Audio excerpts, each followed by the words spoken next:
With our 3D extrusions created, we're going to go ahead now and open our timeline for this piece. So we're going to go to Window here at the top and go down to where it says Timeline.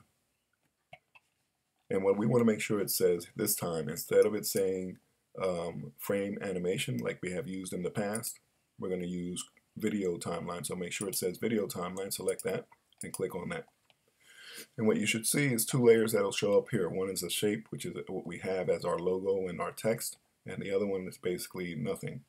So if we select this little arrow that shows up here, that'll bring down several different options that are available for that particular layer. And so what we'll want to work with is this part right here where it says 3D scene position. You want to click on that little clock that you see right there, and you'll notice that it creates this kind of like a little diamond shape right here.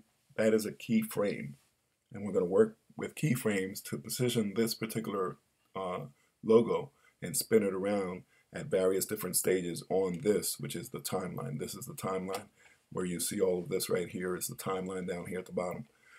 So let's get started, and we're going to go ahead and move this, which is our timeline indicator.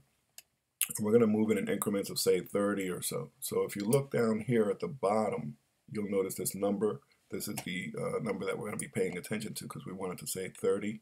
And so we'll move it in increments of 30. When I get to the 30 point, you'll notice how it says 30 here. I want to create a new keyframe right here. So if I click on this little diamond that has these two arrows on the sides of it, that'll create a new keyframe, as you can see right there. And we're going to go ahead and continue to do this. And I believe what we'll have is 5 different keyframes. So let me go to 60 now, and so on and so forth. We'll go to 60 and then 90.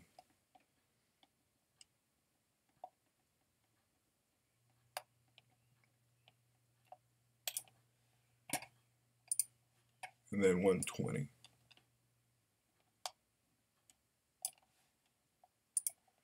So if you notice these little arrows that are on each side of that diamond, that will allow me to get back to the exact point where those other keyframes are. So right now we have one at 120.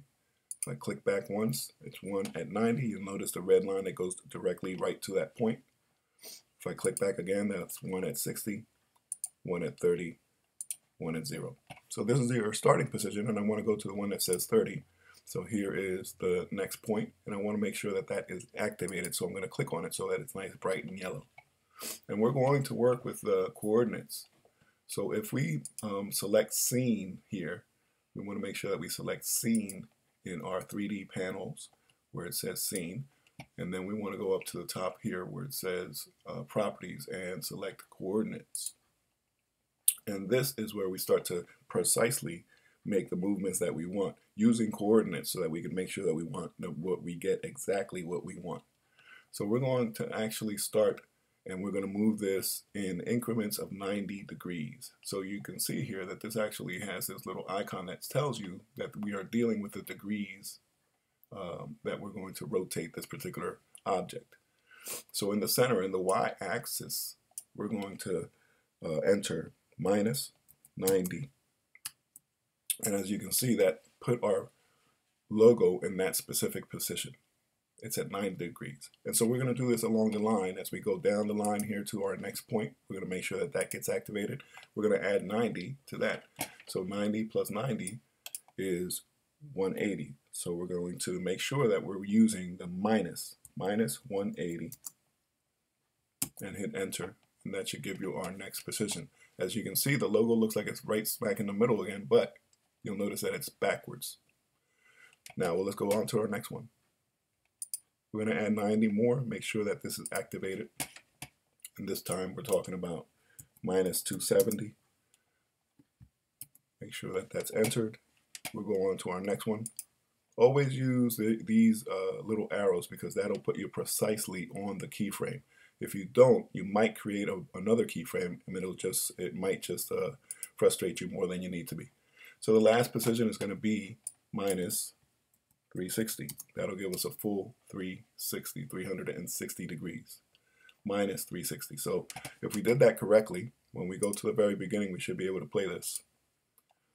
And this is what we'll have. A logo that spins absolutely perfectly on its y-axis at to 360 degrees.